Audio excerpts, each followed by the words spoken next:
Mulai.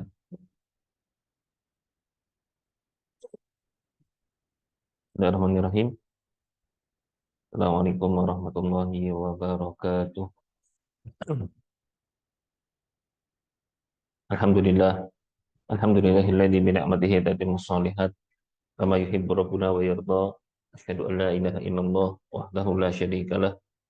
Wa asyhadu anna Muhammadan abduhu wa rasuluh. Allahumma shalli wa sallim wa barik wa an'im ala Muhammad wa ala ali Muhammad. Kama shallaita wa sallamta wa barakta ala Ibrahim wa ala ali Ibrahim fil alamin innaka Hamidum Majid. Amma ba'du. Alhamdulillah kita dipertemukan lagi oleh Allah Subhanahu wa taala guna kita mempelajari tentang salah satu ilmu yang sangat penting di dalam uh, memahamkan diri kita Islam ini secara utuh, yaitu ilmu tentang sirah nabawiyah. Di pertemuan sebelumnya Ustadz Farizal sudah berbicara tentang masalah kronologi dan data tentang wahyu yang pertama. Sekarang kita sedikit mungkin merenung bersama-sama tentang makna dari wahyu yang pertama. Wahyu yang pertama yang kita kalau kita coba review ulang, bahwa yang melatar belakangi Nabi untuk bertahanus di Gua Hira, untuk bertafakur di Gua Hira adalah masyarakat jahiliyah yang luar biasa parah gitu ya. Semakin hari semakin parah, semakin hari semakin buruk gitu. Dan itu sebagai seorang yang masih memiliki fitrah yang suci, Rasulullah Shallallahu Alaihi Wasallam merasa tidak nyaman. Ketidaknyamanan itu tidak terbatas pada oh nggak enak gitu aja enggak.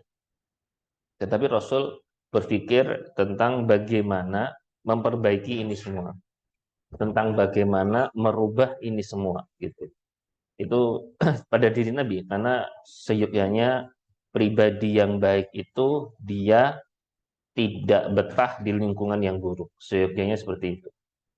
Itulah kenapa Nabi tidak kemudian tinggalkan kaumnya, tapi justru yang dipikirkan oleh Nabi adalah gimana cara memperbaiki itu semuanya. Itulah kemudian Nabi bertahanus di Gua Hira. Di saat itulah kemudian Allah Subhanahu wa taala memberikan jawaban atas kegelisahan Nabi, atas kegalauan Nabi, atas kebingungan Nabi. Dari mana Nabi harus memperbaiki masyarakat Arab pada masa itu.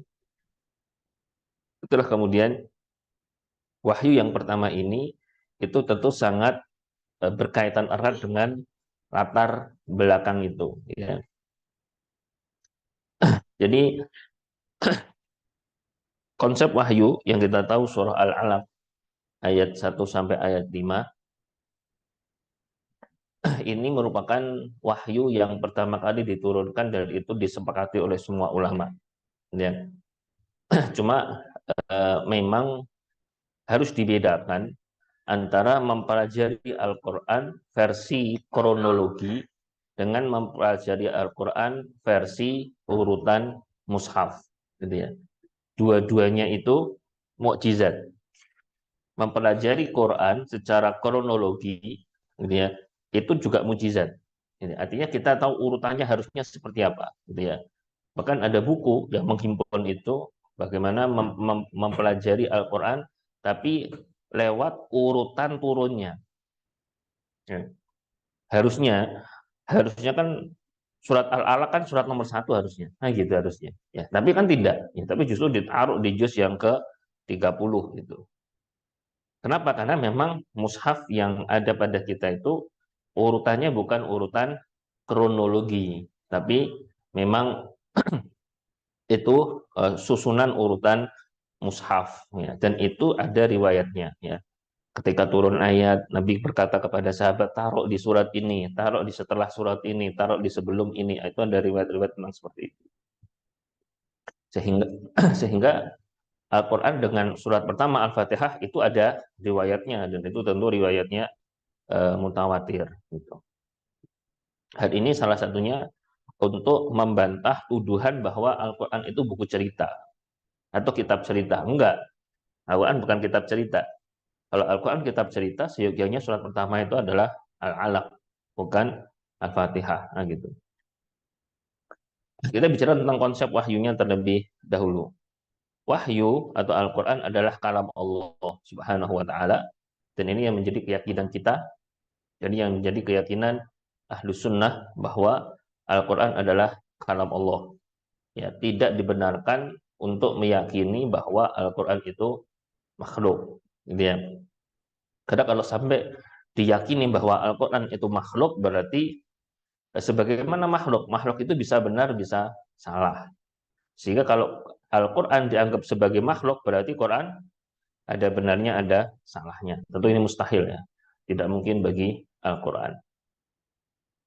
Sehingga Al-Quran adalah sesuatu yang murni, semuanya itu benar. 100% benar, tidak ada kekeliruannya sama sekali. Ya.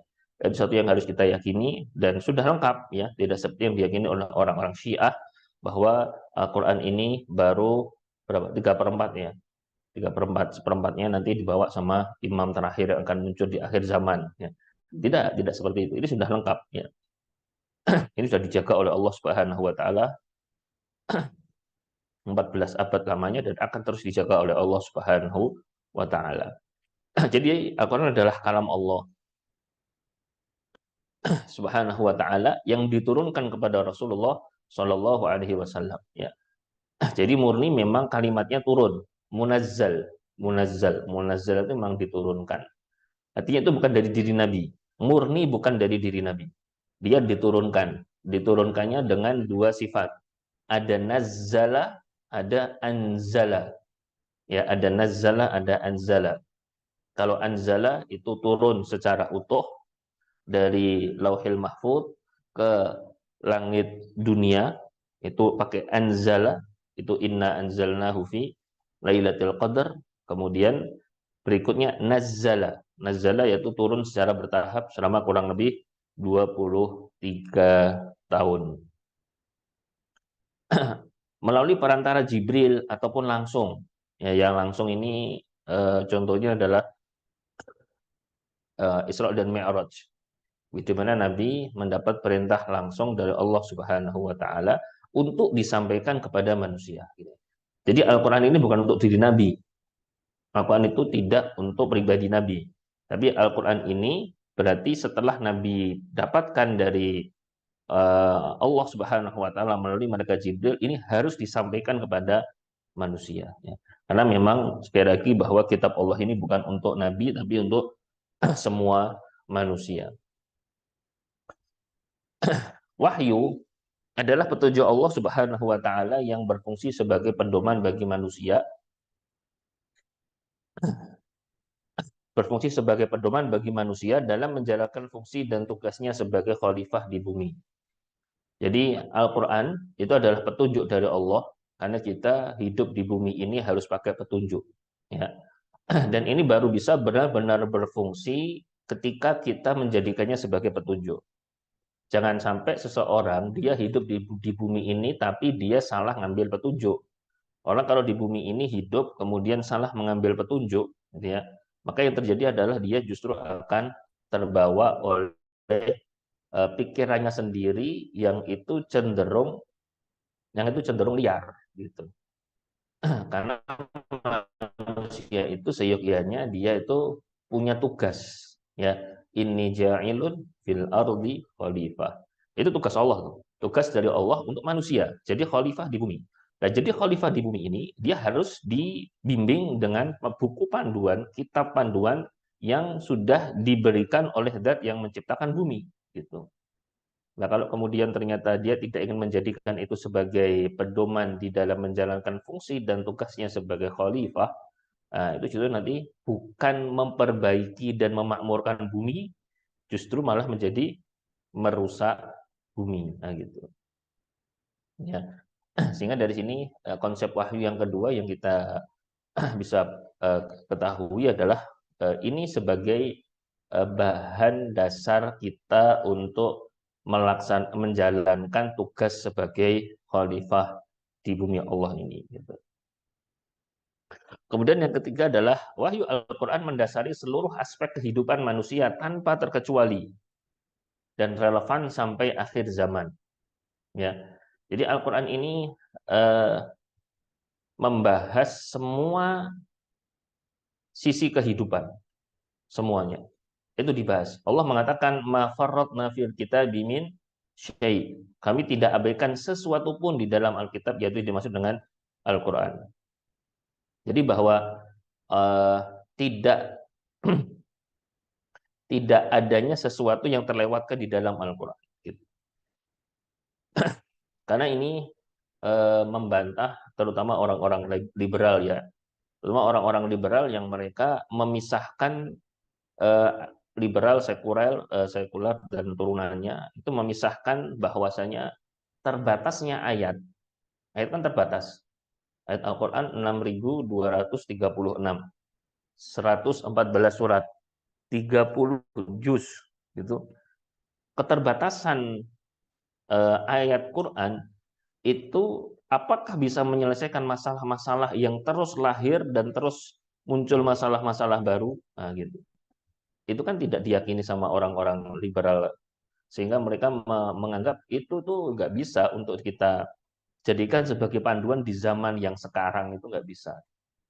Sehingga mereka kemudian ketika ketika mereka membahas tentang masalah kehidupan, yang terjadi adalah mereka melepaskan sisi petunjuk gitu. Ya.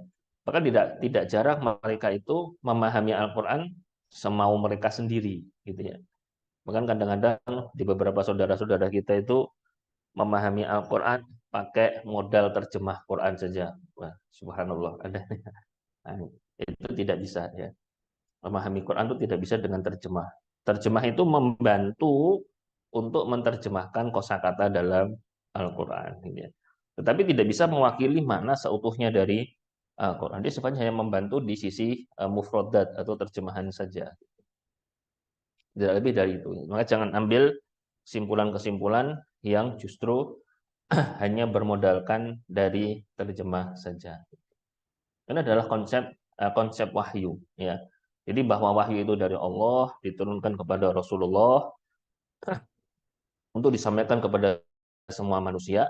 Kenapa disampaikan kepada manusia? Karena Al-Quran ini berfungsi sebagai pedoman hidup manusia di dalam menjalankan tugas mereka sebagai khalifah.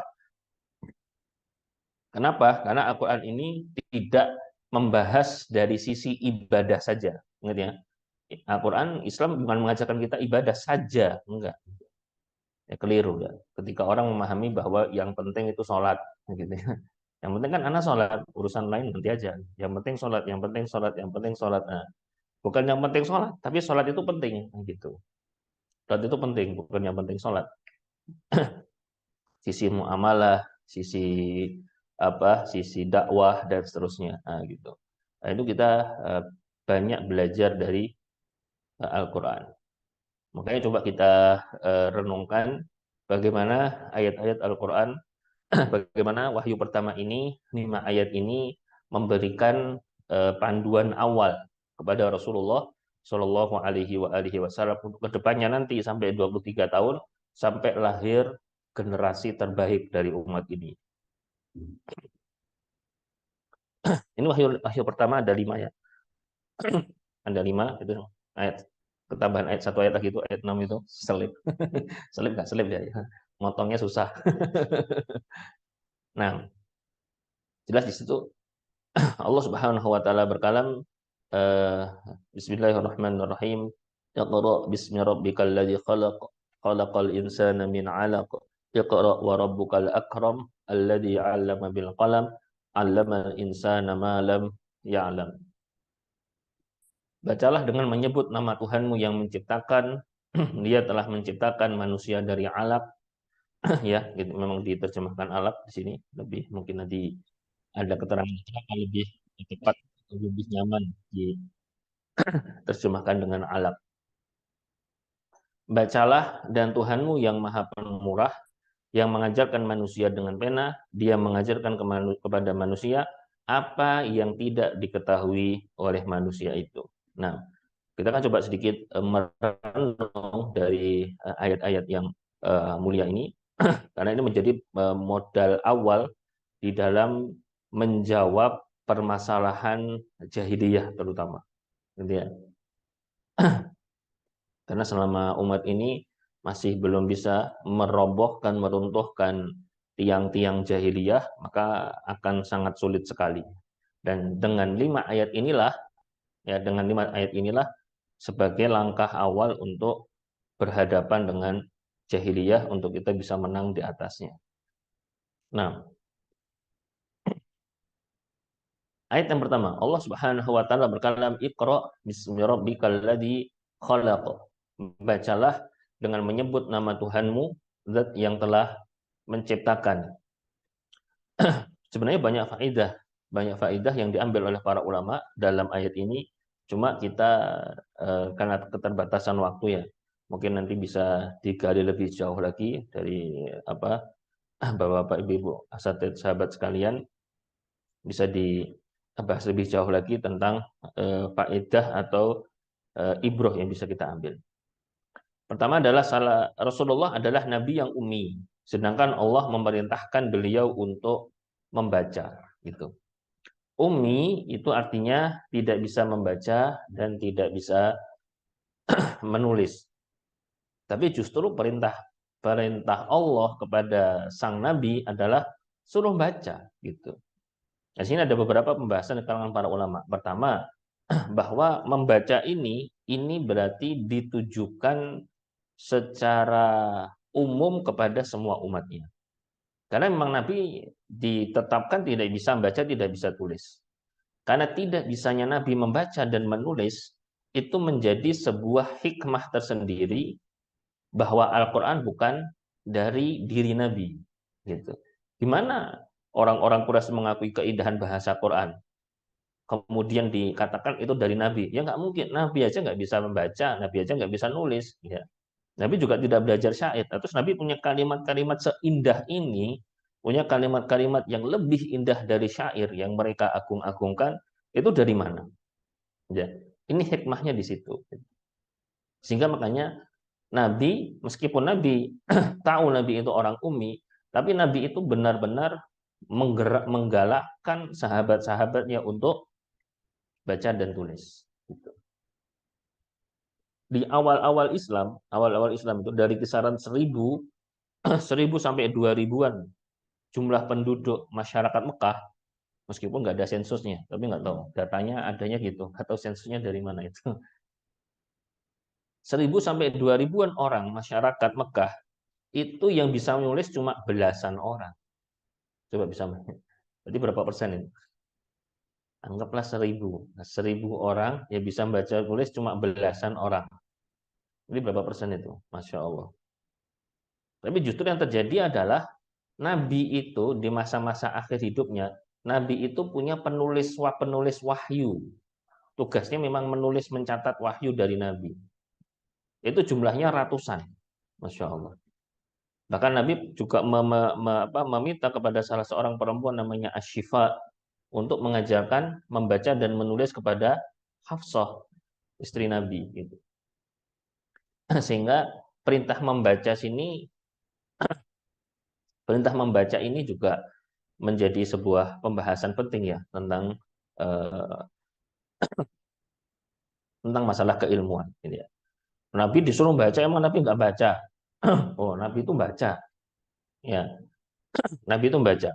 Karena begini, membaca itu, kata para ulama, membaca itu ada 3 tingkatannya. Tingkatan pertama adalah membaca literasi. Ya, membaca buku gitu. Ya, membaca buku. Kalau coba kita jujur sama diri sendiri ini, kira-kira berapa buku yang sudah kita baca? Selesai. Berapa? Berapa?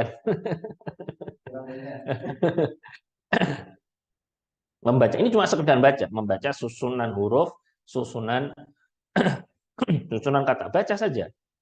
Sudah berapa itu? Yang kita selesaikan ya, yang kita selesaikan. Itu kan jadi PR, gitu ya. Kok sampai umat yang wahyu pertama suruh baca, tapi untuk masalah membaca masih bisa dikatakan kurang. Kalau orang membaca, kalau orang dia membaca, maka membacanya itu masih dalam tahap literasi, cuma baca saja dia. Gitu. Nah, di atas tingkatan paling rendah baca literasi, yang di atasnya adalah membaca pakai analisa. Nah, gitu. Jadi membaca itu bukan hanya membaca kemudian diterima, tapi dibaca kemudian dianalisa, gitu. Itu makanya bisa jauh lebih lama, gitu. Makanya baca buku kalau pakai membaca kalau pakai analisa dengan membaca buku dengan cara pakai literasi, ya dua-duanya mungkin sama, tapi mungkin yang analisa lebih lambat, tapi lebih dalam, ya. Dan level Nabi membaca itu bukan membaca literasi, bukan membaca pakai analisa, tapi Nabi di atasnya yang paling tinggi, ya. Yaitu membaca kehidupan. Nah, ya. Karena kita ini kan seringkali dapat apa di kampus, dapat apa di sekolah, ketika keluar semuanya kayaknya ilmunya nggak kepake semua. Ilmunya kayaknya nggak kepake semua. Gimana ceritanya ini, gitu ya? Bilangnya di teori pas kuliah A, bareng keluar kok ternyata Z. Eh, ya kan jauh sekali. Karena kita sendiri membaca kehidupan, arah kehidupan, kemudian ini nanti akan gini, kalau begini berarti langkah yang kita ambil harusnya gini gini gini. Dan kita membaca itunya kita itu masih levelnya itu masih apa? Masih jauh gitu ya. Kita seringkali namanya membaca itu ya membaca literasi dan itu digalakkan dari sekolah, dari kampus ya, mentok dianalisa gitu ya. Jika kita sendiri seringkali ketika dihadapkan kepada sebuah masalah, apalagi masalah-masalah yang eh, berat atau global, itu seringkali kita kemudian kesulitan. Nabi itu membaca keadaan seperti itu, sehingga langkah-langkah yang dilakukan oleh Nabi itu sesuai dengan dalam tanda kutip bacaan Nabi yang diterima dari Allah Subhanahu wa taala. Nah, kemudian di sini ada hikmah perbedaan penulisan kata ism, ya. Jadi kalau coba diperhatikan itu di surat Al-Alaq bunyinya itu tulisannya gitu. Iqra bismi rabbikal ladzi khalaq. Gitu, nanti silakan dilihat ya. Sedangkan kalau bismillah itu tulisannya bismillahirrahmanirrahim gitu. Yang di blok itu katanya sama dari kata bi dan ism. Ya, bi dan ismun. Pertanyaannya, kenapa yang di Iqra kok ada alifnya itu masih berdiri? Kalau bismillah kok hilang?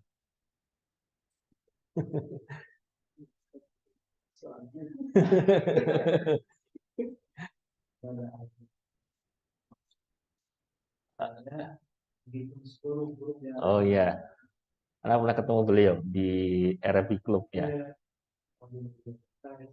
Siapa?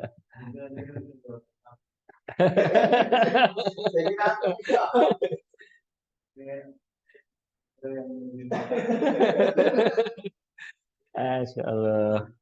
Nah, Ya. kalau kata beliau, semua dilakukan itu adalah proteksi. Jadi huruf Bismillah itu sudah cukup. Kenapa dia? Karena sudah bisa jumlah hurufnya pas. Ketika misalkan di surat Al-Alaq itu ada tambahkan alifnya, itu semua huruf sudah sedikit. Jadi katanya Al-Quran itu dengan ini kenapa? Jadi ada proteksinya. Misalkan sini alif seluruh alif dari Al-Hafiz itu maka ada proteksi di artinya orang tidak mampu membuat satu ayat di dalam Al-Quran itu karena sudah Allah proteksi sesuai dengan angka. Kenapa kalau di dalam Al-Quran itu ada timbul berdakwah Nabi Ibrahim katanya disebutkan itu al-kun ila khamsin. Kenapa ada itu dan khamsin? Tapi alif ila khamsin. Ketika ditambahkan nanti hafsah itu bertambah hurufnya. Kalau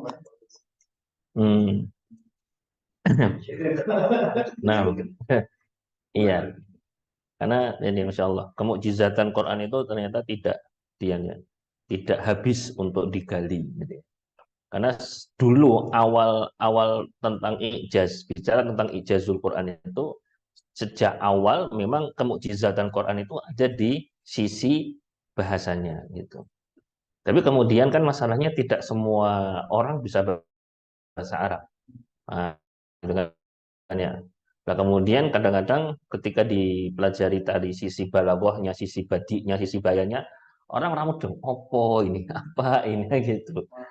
Iya, orang kan kemudian nggak paham. Nah, kemudian diambillah sisi-sisi yang lain. Ada yang membuat apa namanya, menggali dari sisi kemukjizatan angkanya, gitu ya. Kalau saya biasanya mengikuti Syekh Abdul Daim Al-Kahil, gitu ya. Beliau itu menyusun sebuah ensiklopedia angka 7 dalam Quran itu. Dahsyat betul. Tapi kalau orang nggak paham angka-angka, nggak senang matematika, opo angka-angka gitu.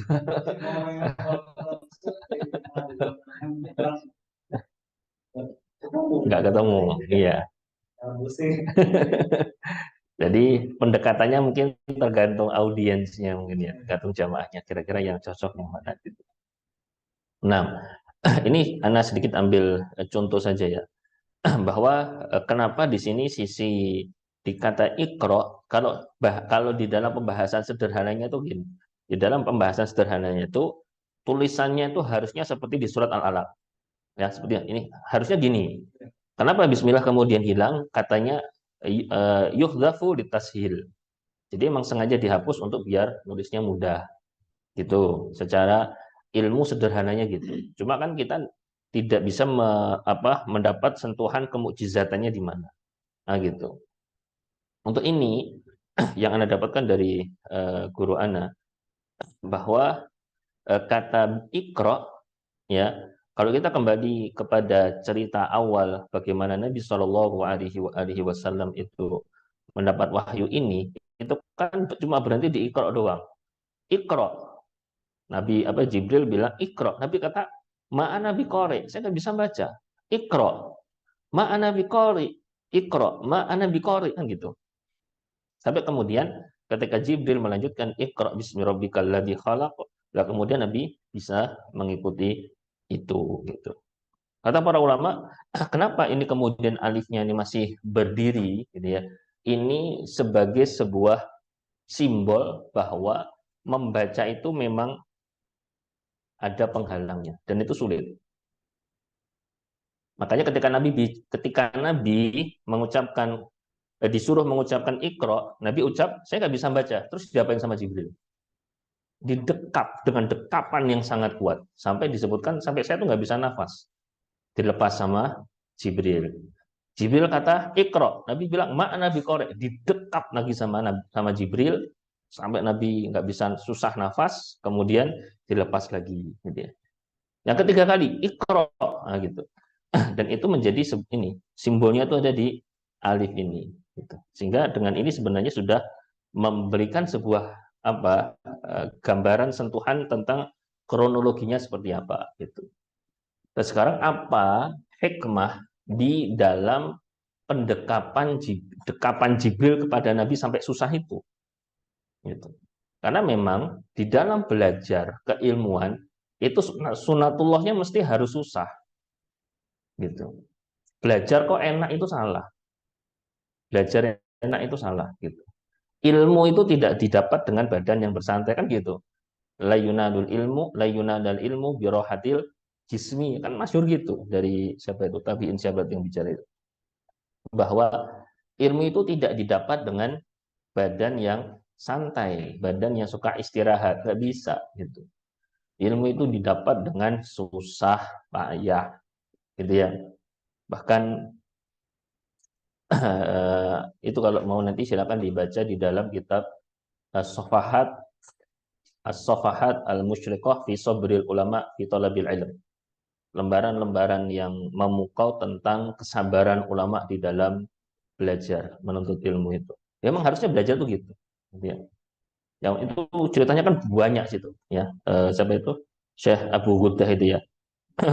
Abdul Fattah Abdul Ghuddah itu. Karya beliau itu. Nanti bisa di, setahu saya sih ada terjemahnya. Nanti bisa dicari dan dibaca itu. Untuk kita tahu. Kita ini termasuk belajar di kelasnya wis VVIP gitu ya. Dibandingkan ulama-ulama zaman dulu itu ya. Coba bayangin aja, levelnya, tingkatannya sama, tingkatan levelnya itu sampai kepada Nabi Musa. Nabi Musa itu orang sekuat apa coba? Batu yang biasa untuk apa? Menutup sumur, sumur yang berisi air untuk memberi minum hewan-hewan gembalaan itu baru bisa digeser dengan 10 orang. Nabi Musa geser sendiri. Masya Allah. Sekuat apa Nabi Musa? Insya Allah. Batu yang membawa batu yang membawa apa? Baju Nabi Musa ya, dalam riwayat Bukhari ya. Baju yang membawa bajunya Nabi Musa, batu yang membawa bajunya Nabi Musa. Karena kan orang-orang Bani Israel bilang Nabi Musa yang nutup aurat terus itu kayaknya ada cacat, mohon maaf di kemaluannya. Itu kan obrolan itu kemudian banyak. Dan Allah ingin tunjukkan bahwa Nabi Musa ini tidak ada cacat di situnya. Saat mandi, bajunya ditaruh di atas batu, ya kan? Selesai mandi, mengambil baju di atas batu, batunya geser. Batunya geser. Diambil lagi, geser lagi. Ambil lagi, geser lagi. Dikejar, batunya lari. Masya Allah. Dan kemudian orang-orang Bani Israel tahu ya memang Nabi Musa memang menutup auratnya bukan karena faktor itu.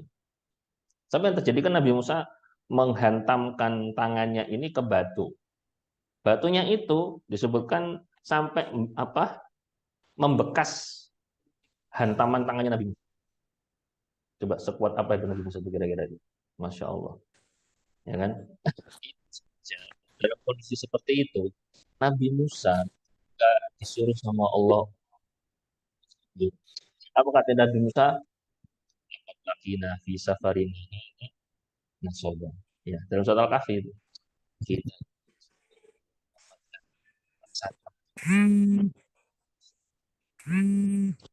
Nabi Musa itu loh. Rasa capek saat itu belum ketemu gurunya loh ya. Baru jalannya saja itu udah capek Nabi Musa. Sekuat itu. Ya, terus kita belajar inginnya serba santai. Saya itu pernah yang usah disebutin namanya. Ada salah satu pesantren ini. Satu pesantren karena pesantrennya pesantren diisi sama anak-anak orang kaya gitu. Nah, terus ustadznya nulis soal gitu kan. Setelah itu ustadznya nunjuk seorang santri, ayo anak kerjakan soal itu di papan tulis itu. Oh, jawaban anaknya tuh masya Allah di luar dugaan. Jawabannya Ustadz aja yang ngerjain, nanti saya bayar. Masya Allah. Itu di Indonesia gitu. Gitu. Awalnya adik saya mau ngajar di situ, dapat cerita gitu nggak jadi, nggak kuat. Bukan di Lampung. Karena SOP-nya itu guru nggak boleh menegur santri. SOP mahatnya gitu. Ya gimana? Gitu. Belajar tuh harus capek. Ya mungkin yang pernah mondok pernah ngerasain bukan lagi asinnya udah pahit, pahitnya. Tapi itu justru akan menjadi nikmat ketika sudah selesai. Akan menjadi sebuah kenangan indah gitu ya dengan para guru, akan menjadi sebuah kekuatan. Baru kita akan sadari itu nanti ketika kita sudah lulus menjadi sebuah kekuatan tersendiri bagi kita gitu kan ya. Dan seterusnya. Ini harus didekap itu oleh Jibril untuk menunjukkan memang ini bukan hal yang mudah untuk diterima. Karena faktanya kan wahyu itu berat. Nabi itu kalau di atas unta, ya, kemudian turun wahyu kepada Nabi, itu kok kaki unta itu ambles. Gitu. Itulah di ayat Inna sanulqi alaika qaulan sakila itu, surat Al-Muzammil. Kami akan turunkan berikan kepadamu qaulan sakil, ucapan yang berat. Ya. Di musim dingin, kalau lagi di musim dingin, Nabi itu dapat wahyu itu. Itu Nabi itu di musim dingin, di malam hari itu Nabi itu keringatnya bercucuran. Karena emang ilmu itu bukan sesuatu yang begitu mudah dan begitu simpel didapat itu enggak. Harus ada kesusahan yang kesusahan yang harus ditempuh, dilalui gitu kan ya. Belum lagi kita kalau bicara hal yang lain gitu ya. Kadang-kadang nemuin gurunya susah gitu kan ya. Kadang-kadang juga harus memakan biaya gitu ya. Muridnya Ibnu Ishaq Al-Imam Al-Baqai gitu ya. Itu juga sampai Masya Allah gara-gara gitu. Enggak salah. Masya Allah. Assalamualaikum. Assalamualaikum. Hah? Ya, ya, insya Allah. Jadi sampai sejauh itu, sampai salah satu murid Ibnu Ishaq Al-Imam Al-Baqai gitu ya. Ini salah satu murid yang luar biasa dekat dengan Imam Ibnu Ishaq. Itu sampai ketika tahu Imam Ibnu Ishaq datang ke tempatnya, ke wilayahnya di Irak itu sampai karena pingin dekat dan mendapatkan banyak ilmu dari gurunya, itu sampai menjual satu-satunya rumah warisan dari orang tua. Gitu. Sehingga memang ini bagian dari sunnatullah ya, bahwa kita harus juga tanamkan ini kepada putra-putri kita, ya, bahwa memang fitrahnya belajar itu memang sulit. Sulitnya itu bukan untuk dikeluhkan, bukan untuk ditinggalkan atau dihindari, tapi justru kesulitan yang dihadapi itu memang sudah sunnatullahnya seperti itu. Kalau mau jadi orang besar nantinya, menghadapi kesulitan itu bagian dari salah satu hal yang harus dihadapi saat belajar, gitu ya. Maka di sini ada kata bismi. Nah, ya, alif yang berdiri itu ibarat sebuah kesulitan yang dihadapi. Bisa kok dilalui ya dengan menyebut nama Rabbika, bismi Rabbika, gitu ya. Menggunakan kata Robbi, Robbika itu yang akar katanya sama dengan tarbiyah. Nah, gini. Jadi Allah Subhanahu wa taala memilih kata ini Bismi Rabbika. Kan Allah bisa menyebut dengan kata bismillah kan juga bisa. Tapi Allah menggunakan kata Bismi Rabbika. Nah, di sini ada kesan bahwa Allah yang mentarbiyahmu. Ya, tarbiyah itu kan pendidikan. Ya, Allah yang mendidikmu gitu. Jadi baca itu dengan menyebut nama Allah yang mentarbiyah kita gitu. Alladzi khalaq, zat yang telah menciptakan. Khalaq itu mewujudkan sesuatu yang sebelumnya tidak ada. Kita ini sebelumnya nggak ada sama sekali. Yang lahir tahun 2000 ke atas itu kan tahun 1900 kan belum ada itu. Ya, misalnya saya ini kemerdekaan ini belum lahir, nggak tahu kemana itu posisinya lagi di mana itu, ya kan? Apakah di Lampung apa di negara lain nggak tahu juga. Memang wujudnya nggak ada, tapi kemudian lahir. Dari yang tidak ada menjadi ada, itu Allah yang menciptakan. Namanya pakai kholak, Allah menciptakan. Gitu. Yang awalnya tidak ada, yang awalnya tidak ada, itu bisa diwujudkan menjadi ada oleh Allah Subhanahu wa Ta'ala. Gitu. Begitu juga kita kan, akhirnya kita yang awalnya tidak tahu apa-apa saat lahir, sekarang kan Masya Allah, ya, menjadi manusia-manusia yang memiliki ilmu, gitu kan. Nah, itu bagian dari bagaimana Allah Subhanahu Wa Taala mentarbiyah kita, gitu. Berikutnya khalaqal insana min 'alaq. Ya, pertama khalaqal lagi. Nah, khalaqal di sini lebih dikhususkan ke kata insan. Allah yang menciptakan manusia dari alaq. Ya. Pemilihan kata insan daripada kata yang lain berfaedah. Ya. Artinya kata insan di dalam bahasa Arab itu kan bisa al-insan, bisa anas. Anas kan juga manusia. Al-insan juga manusia. Bashar juga manusia. Al-ins, wa ma khalaqatul jinna wal insa, itu juga manusia. Tapi dari seluruh kata ini Allah memilih kata insan. Gitu ya. Pertama, karena menunjuk sisi lemah manusia, yaitu lupa. Ya, bahwa insan manusia dikatakan insan karena manusia itu pelupa. Ya, bisa jadi lupa itu sifatnya memang sesuatu yang akibatnya atau hasilnya jelek, lupa pelajaran, lupa hafalan, kan jelek, nggak bagusnya. Tapi di satu sisi lupa itu ternyata ada bagusnya juga. Apa bagusnya lupa itu? Lupa itu bagusnya tuh kita ini, misalnya kita yang sudah kehilangan kakek kita, kehilangan nenek kita yang kita cintai. Nah, kan kita sekarang nggak ingat. Kalau kita ingat kita tambah sedih, nah, gitu. Ya kan? Kadang-kadang pas puasa lupa juga enak ya. Pas puasa lupa kan makan minum lupa. Nah, kadang-kadang ya. Tapi itu memang sisi manusia di situ. Ya. Bahkan Nabi sendiri Shallallahu Alaihi Wasallam pernah juga lupa, ya. Tapi lupanya Nabi itu bertujuan untuk mendidik atau mengarahkan atau membimbing umatnya kalau lupa apa yang harus dilakukan, nah, gitu. Nah, berikutnya konteks penyebutan kata insan ini itu pada hal-hal yang bersinggungan dengan masalah taklif. Oh, ini taklif kurang itu. Taklif dan negatif ya, negatif atau ketidaksempurnaan gitu. Jadi manusia kalau disebutkan kata insan dalam Quran itu konteksnya itu tentang kelemahan, tentang kesulitan, tentang keburukan. Tapi di satu sisi kata insan di dalam Al-Quran konteksnya itu adalah konteks tentang taklif. Taklif itu bebanan hukum. Manusia dikasih beban hukum A, beban hukum B. Kata yang dipilih oleh Quran biasanya kata insan.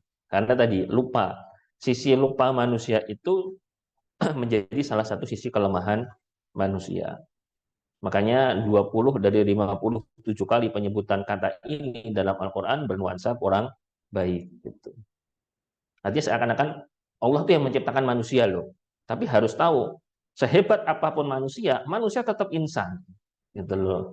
Sehingga harus memposisikan diri, jangan pernah manusia memposisikan diri sebagai Tuhan. Gitu. Sehebat apapun manusia, dia tetap sisi lupa mesti ada. Gitu. Ya. Jadi paham ya? Lamin alaq, kata alaq ini menunjukkan proses penciptaan manusia yang digambarkan dari titik yang terlemah hingga manusia itu berproses menjadi kuat dan mandiri.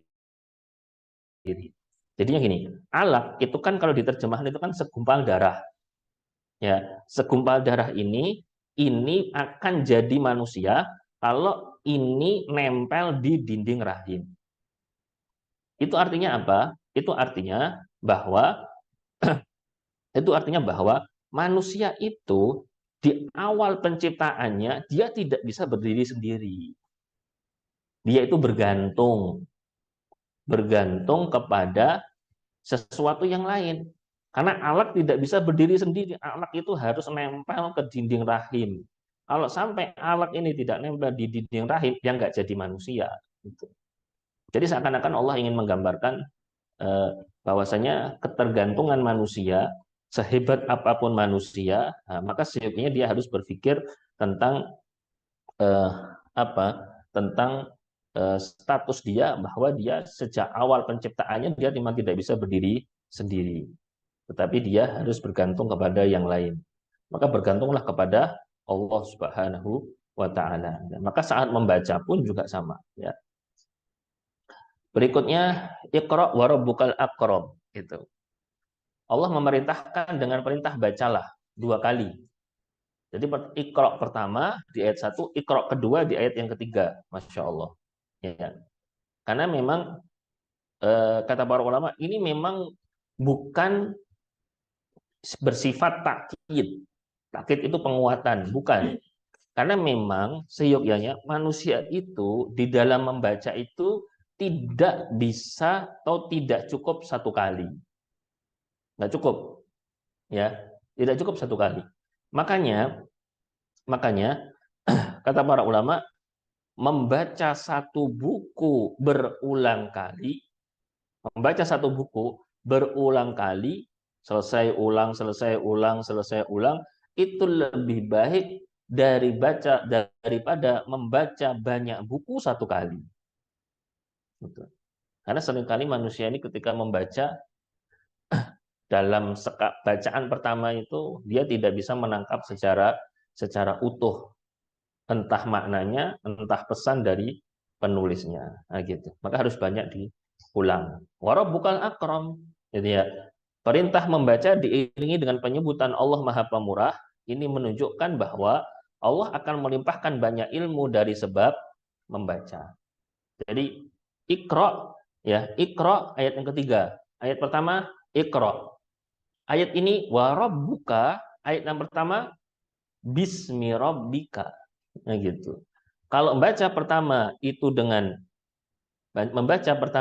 dengan menyebut nama Allah, kalau bacaan yang kedua bacalah. Allah itu Maha Pemurah. Maksudnya apa? Allah yang akan memberikan ilmu, gitu. Dan Allah kalau kasih ilmu itu nggak tanggung-tanggung. Selama ingat, membaca bukan satu kali. Ya, kalau kita punya buku, tidak cukup baca sekali selesai. Kadang-kadang kita di banyak sisi kita tidak paham apa maksudnya, apa pesan dari penulisnya, gitu ya. Maka baca dua kali. Allah Maha Pemurah kok. Membaca kita yang kedua itu tidak sia-sia. Bahkan bisa jadi membaca kita yang kedua atau ketiga atau kesekian kalinya itu justru menjadi asbab Allah melimpahkan banyak ilmunya kepada kita semua, gitu ya. Kemudian alladzi 'allama bil qalam. Allah adalah sebaik-baik zat yang mengajarkan. Ingat ya, bahwa yang mengajarkan ilmu kepada manusia bukan manusia tetapi Allah. Itu satu yang harus diperhatikan baik-baik. Ya, kita sendiri mengalami, kita sebagai murid dalam satu kelas itu misal anggap ada 20 siswa. Dalam satu kelas ada 20 siswa, gurunya satu, pelajarannya sama, jamnya sama, materinya sama, penyampaian gurunya sama, tapi hasil tangkapan siswa beda-beda. Karena Allah yang memberikan ilmu. Nah, gitu. Ya, Allah yang mengajarkan. Ya, Allah mengajarkan bil qalam. Ya, ilmu itu dari Allah, sedangkan pengetahuan merupakan pengembangan dari ilmu. Nah, ini penting di sini. Ilmu itu dari Allah. Nah, manusia dia mengembangkan ilmu itu menjadi pengetahuan, gitu. Kalau orang dia berpengetahuan bukan dilandaskan ilmu dari Allah, dia jadinya liberal, gitu. Ya, makanya ilmu-ilmu seperti fisika, kimia, dan ilmu-ilmu alat seperti itu atau ilmu-ilmu eksak seperti itu, itu memang pondasi dasarnya seharusnya dilandasi dengan ilmu dari Allah Subhanahu wa taala, gitu ya. Kita tahu bagaimana seperti Imam Al-Khwarizmi, gitu ya. Beliau di dalam bukunya kan mengatakan bahwa ditulisnya buku yang luar biasa itu tentang aljabar itu, gitu kan? Itu kan bertujuan untuk memudahkan umat Islam di dalam penghitungan zakat, gitu ya. Penghitungan warisan. Itu kan ilmu dari Allah, gitu ya, untuk memudahkan itu. Makanya Allah lah yang telah membimbing manusia dalam mudahnya tersebarnya ilmu melalui bentuk tulisan. Nah, ini kata bil qalam. Jadi tidak cukup membaca ya. Untuk kita semua, umat ini lahir dimuliakan oleh Allah dengan keilmuannya. Nah, untuk ilmu bisa diperoleh itu ada dua unsur yang harus dipenuhi. Baca, nulis. Nah, gitu. Baca saja tidak cukup, nulis saja. Ya nggak tahu mau ditulis apa kalau nggak punya ilmu. Ya, nulis status ya. Maka kadang-kadang kan kalau orang nulis status mungkin bisa bisa tersampaikan ya, mudah-mudahan isi dakwahnya. Maka membaca saja tidak cukup karena harus dibersamai dengan menulis, gitu ya. Karena dengan kolam inilah kita sampai sekarang ini masih bisa menikmati karangan-karangan ulama zaman dulu yang luar biasa itu, ya. Kalau ternyata tidak ada pena yang digunakan untuk menulis, itu kira-kira berapa banyak ilmu yang akan hilang, gitu.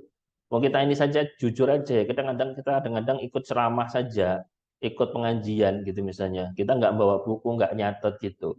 Itu kadang-kadang keluar dari pengajian sudah lupa. Apalagi seminggu kemudian, apalagi sebulan kemudian gitu ya. Ya. Wah, itu kan ada orang-orang seperti Imam Bukhari gini. Ya, itu kan Imam Bukhari, bukan kita. Maksud saya itu hanya pengecualian nikmat luar biasa dari Allah, hanya beberapa hamba-hamba Allah. Kalau kita ini jujur saja, ya kita memang banyak sekali memiliki kekurangan itu, gitu.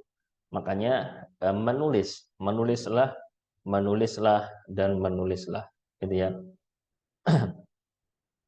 Kemudian yang terakhir, allamal insana ma lam ya'lam. Manusia terlahir dalam keadaan tidak mengetahui apa-apa, Allah lah yang mengajari mereka. Maka hakikat ilmu yang dimiliki manusia adalah anugerah dari Allah, gitu. Kita nggak tahu apa-apa, kita nggak ngerti apa-apa, kemudian ternyata Allah Subhanahu wa taala ajari kita. Allah berikan kita pendengaran, Allah berikan kita penglihatan, Allah berikan kita akal, gitu ya.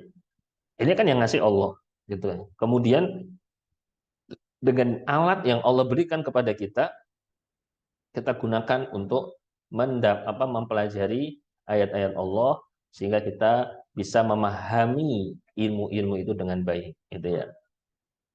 Karena ilmu dari Allah, kita nggak tahu apa-apa kecuali dari Allah, maka kita harus bertanya sama diri kita. Cara terbaik agar Allah ngajari kita itu apa? Ya. Cara terbaik agar Allah mengajari kita itu apa? Cara terbaik agar Allah mengajari kita adalah bertakwa kepada Allah. Ya, bertakwa kepada Allah. Ayatnya di dalam Al-Quran surat Al-Baqarah ayat 282. Ini ayat yang paling panjang di dalam Al-Quran tentang ayat-ayat tentang utang piutang ya. Allah mengatakan wattaqullah wa yu'allimukumullah. Bertakwalah kepada Allah. Bertakwalah kepada Allah. Allah yang akan ngajari kalian, Masya Allah. Ya. Yang ngajari kita bukan ustadz, yang ngajari kita bukan ustazah, yang ngajari kita bukan guru atau pak guru atau pak guru. Pak guru dan bu guru mungkin hanya sebagai wasilah saja. Tapi seyogyanya yang ngajari kita itu Allah. Nah, berapa banyak coba kita coba renungkan ya. Berapa banyak misalnya nih kita di materi sekarang ya.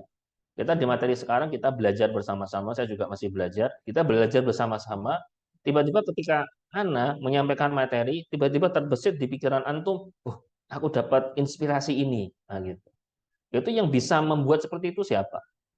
Allah. Gitu. Tiba-tiba kita sedang belajar, mendengarkan ceramah, mendengarkan pengajian, kadang-kadang menonton video pengajian di YouTube. Tiba-tiba di pikiran kita kemudian terbesit, kalau gini gimana? Oh, saya punya inspirasi ini. Nah, itu Allah yang ajari. Gitu.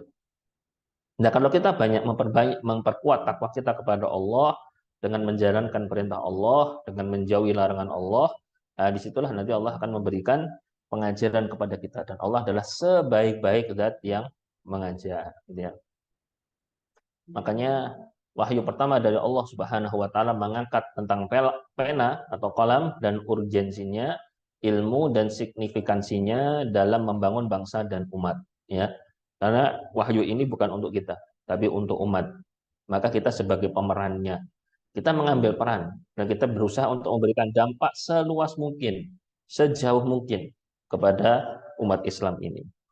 Maka ayat-ayat ini memberikan isyarat yang sangat jelas bahwa hal yang paling berharga bagi manusia adalah ilmu dan pengetahuan.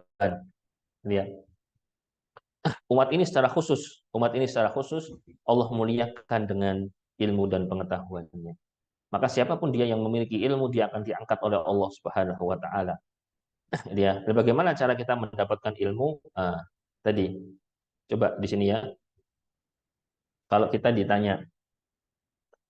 ditanya di ayat ini, ya Bapak Ibu sekalian, sahabat-sahabat asatidah semua, ini di ayat ini, ayat 1 sampai ayat 5 ini kata ilmu, kata yang berakar dari kata ilmu ada berapa? Pertanyaan ini. Ada berapa ini?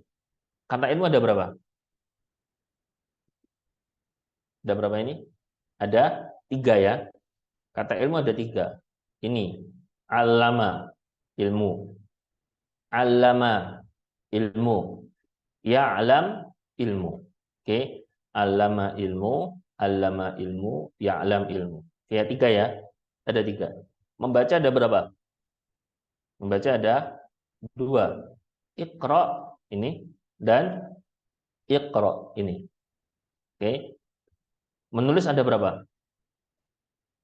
Ada satu kolam. Jelas ya? Jadi ini membaca pertama, membaca kedua, kemudian ilmu pertama, kemudian menulis pertama, menulis, kemudian ilmu kedua, kemudian ilmu ketiga. Ini dalam satu kali turun gitu. Apa yang bisa kita pelajari? Masya Allah. Ya, ya ini diperhatikan baik-baik ya. Kita lihat urutan ayatnya. Oke, kita lihat urutan ayatnya. Bacalah dua kali. Oke, bacalah lebih dari sekali. Iqra, iqra. Baca lebih dari sekali, kita dapat satu ilmu. Ya, urutannya gitu kan. Iqra, iqra, ilmu satu. Bacalah lebih dari sekali, kita dapat ilmu. Tulislah ilmu, kita dapat dua ilmu. Nah, insya Allah. Ya. Jadi tidak bisa dilepaskan sisi menulis di dalam kita belajar. Ya. Jadi kita harus banyak-banyak belajar, ya. Kita harus banyak-banyak membaca, kita harus banyak-banyak menulis, ya. Ya. Di sini mungkin apalagi sekarang bisa banyak sekali ya. Mudah sekali kita tulis status, ya, tulis status, tulis apa lagi, tulis apa pesan-pesan gitu kan. Itu sangat penting sekali ya, sangat penting sekali. Jadi sebisa mungkin kita coba melatih diri kita untuk menulis. Nah, ini mungkin bisa dirasakan sama penulis ya. Kalau kita sudah terbiasa menulis itu berbicara itu cenderung lebih mudah, gitu kan. Memilih kata itu cenderung lebih mudah, gitu kan ya. Menyusun kalimat jadi lebih mudah dan seterusnya. Nah, sehingga wahyu pertama ini memang sebuah batu pertama yang Allah Subhanahu wa taala letakkan dalam syariat kita ini untuk kita menghadapi dan melawan jahiliyah. Dan jahiliyah ya tentu lawannya ilmu gitu. Masyarakat jahiliyah itu secara bahasa ya karena mereka tidak memprioritaskan masalah ilmu ya. Karena tadi buktinya dari 1.000 sampai 2.000 orang yang ditinggal di Mekah itu cuma belasan yang bisa menulis dan membaca gitu. Tapi bukan berarti kemudian kalau sudah membaca dan menulis selesai. Oh enggak juga. Itu ya. Membaca, menulis itu bagian dari salah satu hal penting di dalam masalah ilmu, di dalam masalah pengetahuan.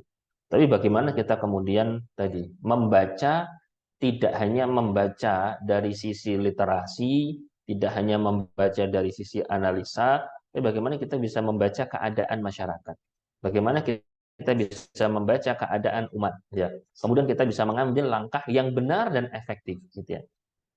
Karena kita harus jujur bahwa di beberapa kasus di umat ini, di masyarakat ini seringkali ketika diambil sebuah solusi atau diambil sebuah apa langkah itu cenderung efektivitasnya kurang gitu ya. Karena kita kurang bisa membaca itu. Maka selayaknya kita harus mencoba itu terus meningkatkan kualitas kita karena kita adalah umat Iqra gitu ya. Kita adalah umat yang berla'alam bisawab. Masya Allah. Jadi minimal satu buku yang kita punya dibaca dua kali. Oh ya minimal dua kali boleh. Kalau bisa lebih bisa. Saya tuh dapat nanti bisa dibaca, nanti bisa diambil, bisa dibeli bukunya juga murah ya murah ya. Ada buku judulnya Gila Baca Ulama, jangan salah gitu. Sama karangan Abu Hud itu sampai ada yang sampai ke angka 10 kali, sampai ada yang 20 kali. Itu satu buku itu, satu buku. Jadi ya, membaca, read, menulis, write, mendengarkan, listen, menyampaikan, speak. Ya, yang mengamalkannya belum ada yang mengamalkan. Mengamalkan action. Ya, Karena cara terbaik selain kita membaca dan menulis, menurut anak pribadi yang anak pelajari adalah jadi teladan. Kita jadi teladan itu adalah cara mengajar paling efektif. Ya, cara menyampaikan paling efektif itu pakai keteladanan. Lagi Masya Allah, ya luar biasa. Dia mungkin ada yang ingin disampaikan atau ingin dibicarakan dari eh, teman-teman semua.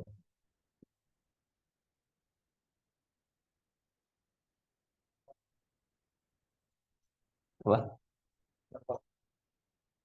Apanya?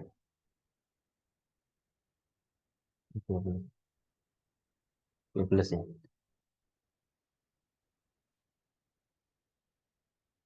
Tidak ada? Nah, kalau nggak ada, maka mari kita sadarkan, ya kita sadarkan diri kita, terutama dan keluarga terdekat kita tentang pentingnya ilmu ini, ya. Dan itu bisa didapatkan dari pendidikan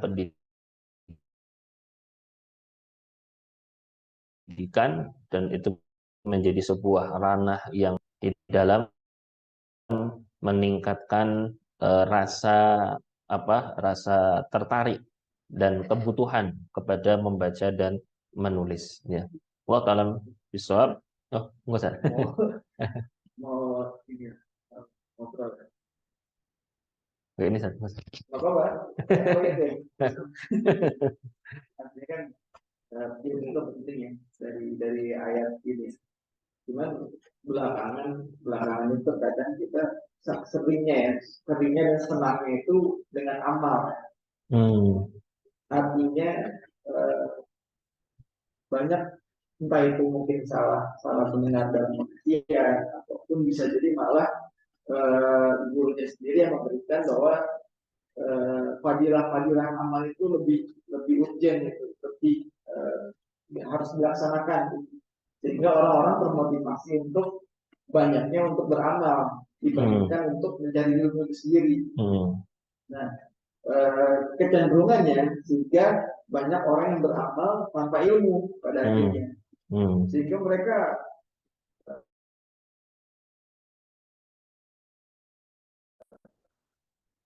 dia senang dengan pagiannya besar, sholat sekian rakaat nanti akan mendapatkan rezeki yang berlimpah, seperti itulah. Puasa ini puasa itu dengan harapan nanti akan utangnya terselesaikan, seperti itu. Arti kan secara praktis itu kan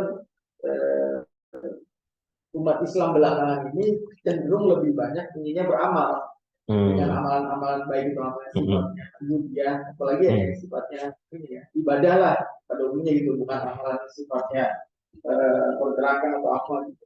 Nah, sehingga untuk berilmu itu tidak menjadi perhatian penting gitu. Untuk belajar, untuk melakukan di pendidikan gitu kan, melakukan segala macam yang berhubungan dengan itu sepertinya nggak terlalu menjadi perhatian. Nah, bagaimana dengan orang ini? Bagaimana dengan apa ya yang saya rasakan? Bagaimana dengan kebanyakan orang Islam yang hari itu beramal tanpa dilandasi dengan ilmu yang benar, ilmu yang tadi yang mampu menghasilkan istirobi. Di sisi lain, ilmu pengetahuan berkembang sendirinya nih, dalam sekuler ya, berkembang sendirinya tanpa diiringi dengan istirobinya dari kolak gitu. Jadi ilmu itu ditempatkan di sisi yang lain, sedangkan amal itu di sisi yang lain. Ya kalau saya mau kasarnya, ada sekuler kiri, ada sekuler kanan.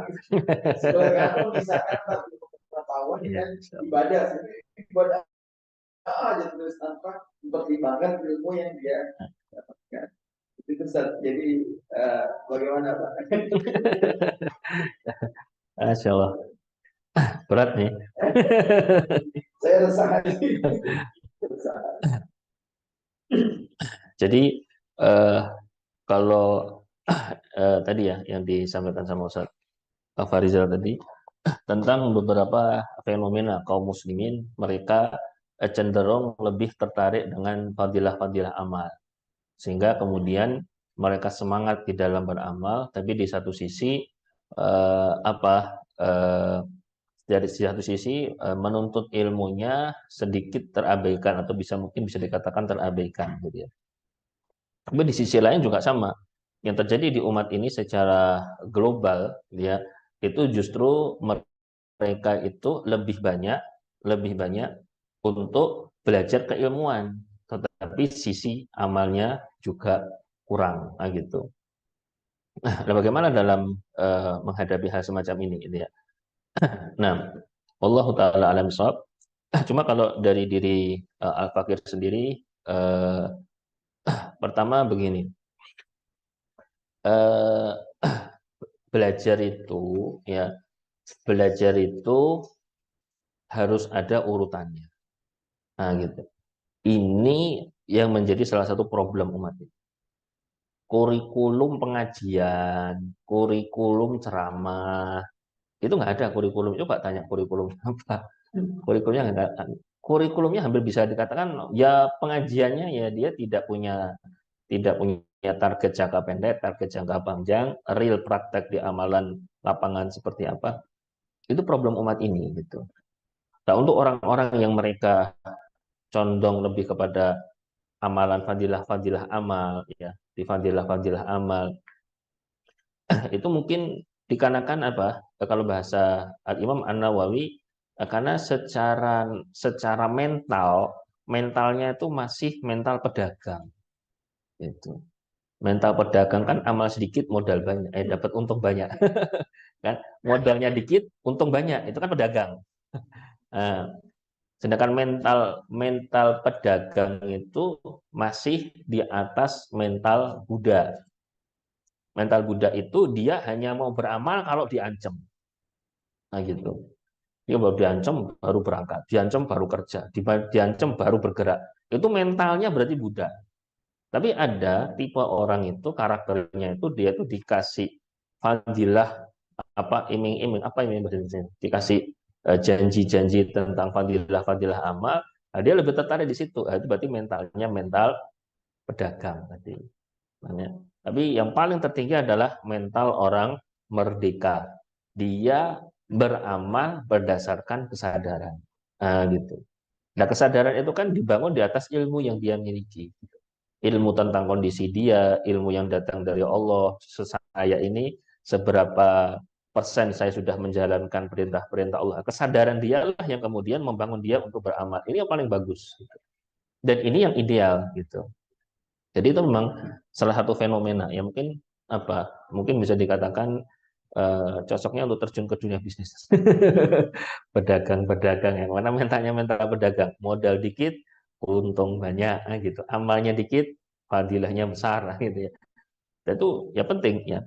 Itu untuk kita. Saya sampai sempat pernah bisa dikatakan bukan diskusi lagi ya, sampai karena debat dengan salah satu partner saya ya di masalah keilmuan tentang masalah fadilah bersedekah itu. Ada sedekah, sedekah satu dapat 700 itu loh. Oh itu sampai debat itu saya sampai. Karena nggak masuk akal gitu. Karena sampai sekarang kan dicari aja dalilnya. Kita kasih satu balik 700, itu kata-kata balasan itu di dunia, di hadis mana, ayat berapa. Balasannya iya dari Allah, cuma kan lafal itu kita dapatkan di dunia itu mana gitu. Ya kan? Sehingga sekali lagi ya, mungkin ada beberapa tipikal orang-orang yang seperti itu. Mungkin ya. Nah, sebenarnya itu lebih banyak untuk kemudian kita paparkan kepada mereka kisah-kisah. Nah, nanti kita masuk ke kisah-kisah sahabat ini. Ini kan kita di pertemuan ini kita bicara tentang konsep wahyu ya, konsep wahyu dan terkhusus wahyu pertama. Nanti kalau kita mulai memasuki kisah-kisah kisah-kisah para sahabat, coba kita tawarkan sama mereka, gitu ya. Ya kan? Orang itu tidak hanya jadi seperti Abu Bakar gitu kan ya, seperti Utsman, Abdurrahman bin Auf, Al Abbas gitu kan ya, yang kaya-kaya doang gitu kan ya. Karena faktanya sahabat-sahabat yang terjun di medan perang gitu kan ya, sahabat-sahabat yang sampai apa bahasa kita undian sama bapaknya. Pak, aku saya maka jihad. Ora lah, kamu di rumah aja, bapak yang berangkat. Ah, bapak ini di rumah aja, saya nih yang masih muda yang berangkat. Enggak, kamu aja yang di rumah, kamu masih kecil, bapak yang berangkat jihad. Ya Allah, itu diskusi antar ayah sama bapak, ayah sama anak, itu diskusi dan mereka saling tawar-menawar untuk mengorbankan nyawa mereka di jalan Allah. Ini kita kan pelajari lebih jauh lagi. Ya. Maka dengan cerita-cerita seperti itu harusnya sedikit banyak mungkin tergambarkan di dalam pikiran saudara-saudara kita, di dalam saudara-saudara kita tentang Islam itu seperti apa. Gitu. Dia tidak hanya sebatas fadilah amal. Tapi di sisi lain juga sama. Di sisi lain, saudara-saudara kita yang lain yang dia belajar di ilmu-ilmu, tapi justru mereka di satu sisi mengesampingkan faktor amalan. Nah, ini mungkin karena tadi belajarnya mungkin gurunya tidak banyak menyebut tentang keesaan atau kemahabesaran Allah Subhanahu wa taala. Maka di sini kalau ada yang Bapak Ibu sekalian yang mengajar pelajaran biologi, fisika gitu kan ya.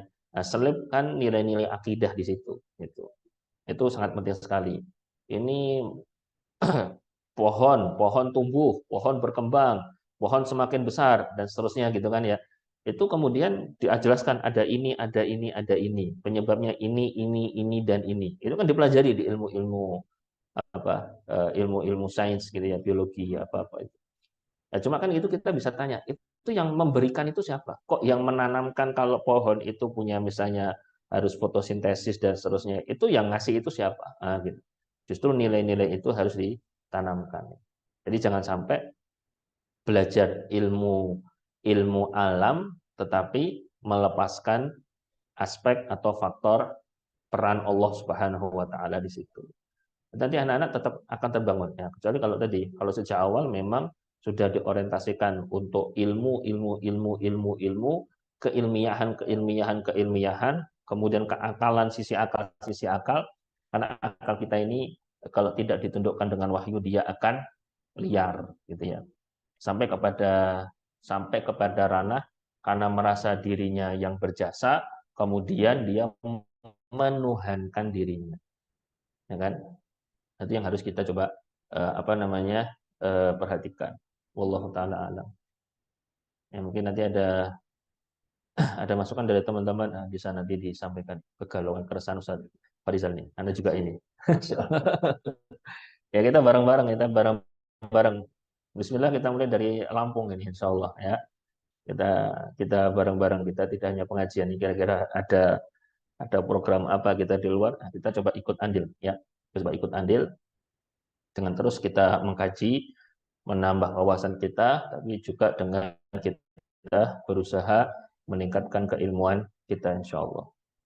Masya Allah, kalau ada yang dapat ilmu baru, Masya Allah ya. Saya juga dapat ilmu baru dari Ustaz Farizal juga tadi. Alhamdulillah. Ada sekuler kanan, sekuler kiri tadi. Masya Allah. Masya Allah. Udah, Masya Allah. Udah jam berapa ini udah jam menjelang maghrib. Insya Allah ya nanti kita sambung, nanti bisa kita diskusikan di grup kalau ada hal yang didiskusikan tidak masalah Insya Allah. Bisa menarik teman-teman yang lain yang masih pasif ya di grup untuk ikut kita bertukar pikiran ya. Kalaupun mungkin ada teman-teman yang mikirnya agak beda nggak masalah ya.